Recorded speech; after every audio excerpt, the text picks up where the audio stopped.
I'm finding that there's probably some unique features about being in a VR environment that our previous exercises we do for language learning might be improved or done completely differently in knowing that we have this new opportunity to see three-dimensional images. What that looks like, I think, is something that the students themselves might actually bring to my attention, as their comments are often ahead of what I can think of. The technology is out there to the point that I don't have to be the only author. So it's not just me delivering this to the students, but I just showed my students today that they can author an environment like that. And so for their culture project, they're going to go visit some of these places virtually and create a virtual experience for other students as well. If you have a regular Google account, you can do this. And the students pick up on it really quickly. So I think a lot is going to depend on how easy it is for an non-specialist to be able to create their own environments. And so those authoring tools, I think, are the key for expanding the use of VR in the classroom. So largely in my class,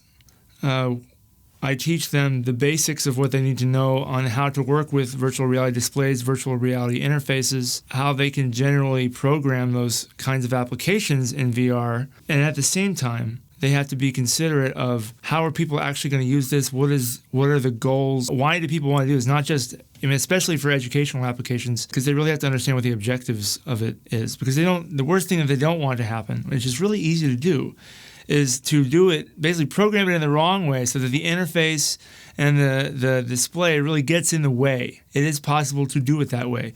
But if you program it the right way to where it just feels seamless and it doesn't, it's immersive and it feels as realistic as you can make it, then it's a much more effective experience for any education. We have to be able to work with educators that really understand what is the right way to engage students in these applications. Like if you're teaching people about biology, we need to work with biology teachers.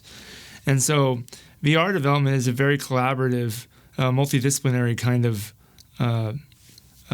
work specifically because of that reason. I can teach people to code.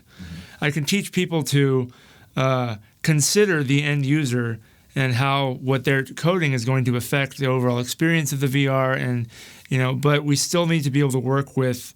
It's very important for us to be able to work with the educator as well, so that we can really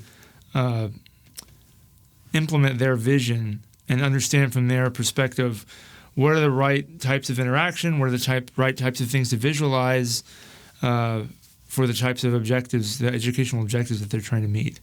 Research in VR, for example, it's a very multidisciplinary kind of, or it can be. So I do a lot of work I've worked with people in education, I've worked with people in medicine, I've worked with people in cybersecurity, for example. So there's lots of other ways of utilizing VR to enhance these other fields.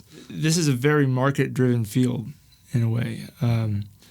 Right now it's a $7.9 billion field, and by 2024 there are some projections that are looking at somewhere around $50 billion. So this is a skill that, from my perspective, in teaching computer science students, this is a skill that's going to be highly sought after in the coming years, and just for getting employed at places.